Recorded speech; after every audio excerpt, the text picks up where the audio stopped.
Hey Scumbags, it's Segef, Frontlinetactic, playing some more SCUM, and wanted to show you guys and share with some kind of interesting things that I've discovered and experimented with that hopefully will make your SCUM survival a little bit easier and fun. One of the things that I kind of discovered was the cutting of rags. Now, before everyone's like, yeah, no, everyone knows how to cut rags, it's literally in the tutorial message on how to do it. But a lot of us do it off the bat with either finding a blade or making a stone blade. I'm going to show you something that might blow your mind because I gave it a try and it kind of surprised me with the level of efficiency, especially with the medical system and how we have to heal ourselves. This has been an invaluable tool. Let me show you. So, I am playing a single player game right now. I did do a little bit of command prompts to get some of this gear and to get to where I'm at this moment. But off the bat, what we're going to do is we're going to pants and shirt, which traditionally we would then have our stone knife that we've had. So let's go and check this out. Cut into rags, the shirt, and we'll count how many we get.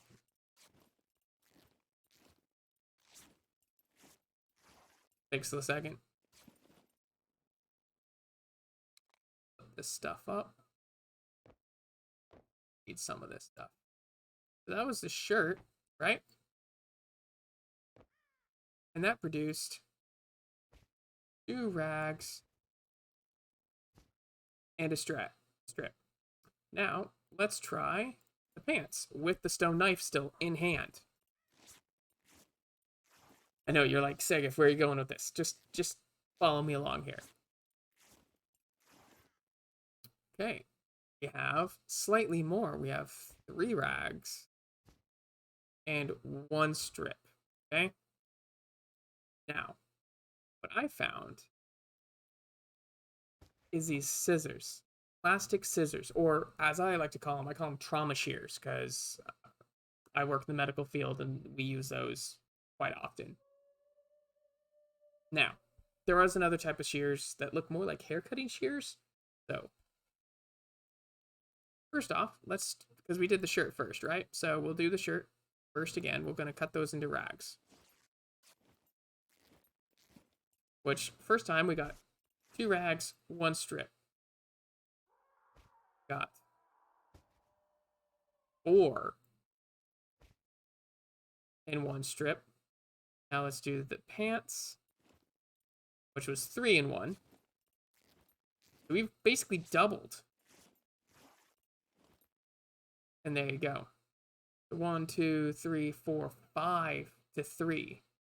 And 1, 2, 3 to 1.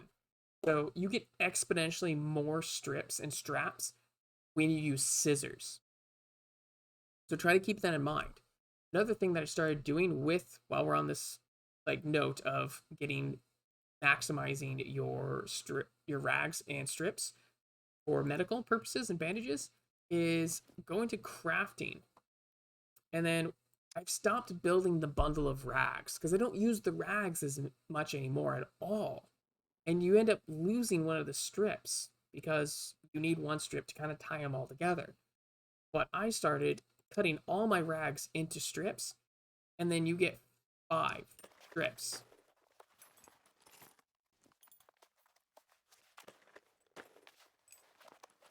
This time goes up as you use your dexterity. So we'll put this in here so we can experiment to see. So then if you uncraft,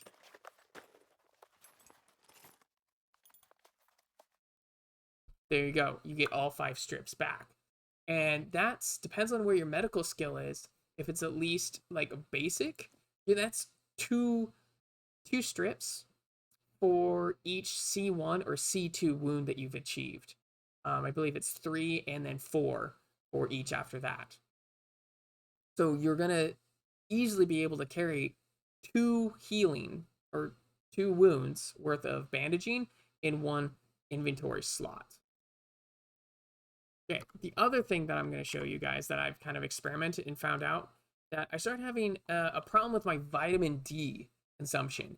and I started having issues with, I was like, oh, I got to eat more dairy, but then you have the fat, and then like you're losing stat progress, and my constitution dexterity is like getting tossed around.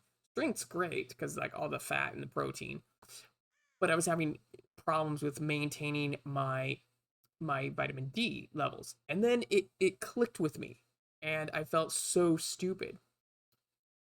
What do you need to process vitamin D?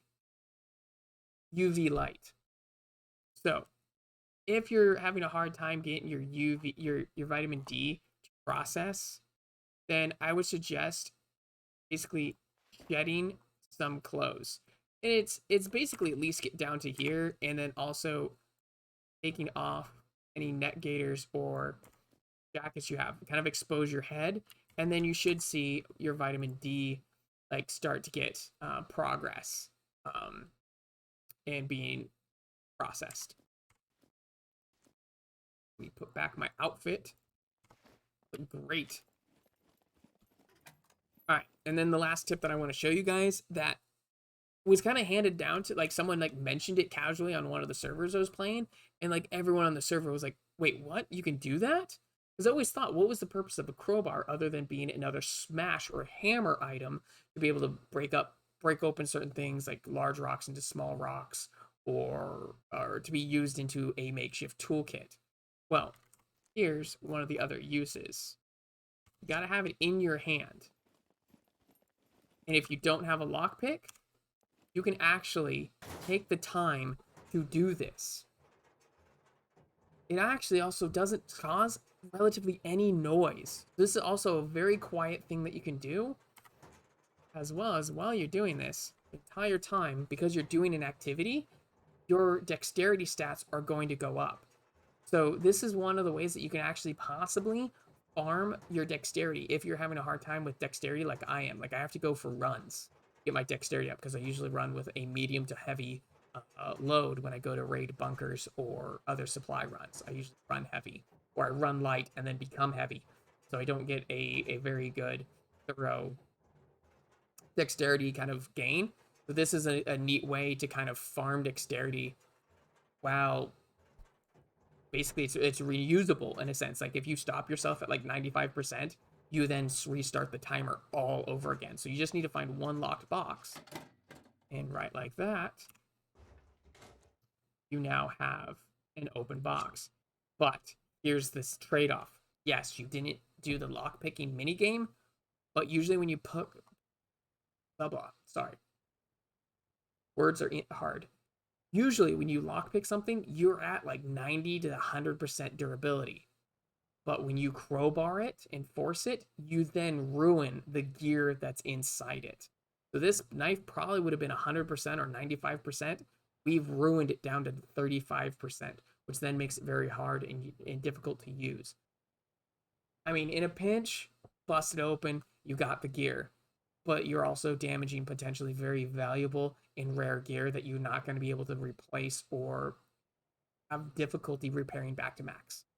Because grindstones are rare, sometimes weapon repair kits are cleaning kits are rare, and things like that. So you have the chance to ruin the valuable thing that you get if you just took the time to lockpick. But if you don't care, you know, smash it open, grab it.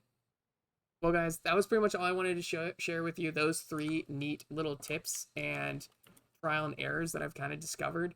I'm still experimenting with blood loss and vitamin K.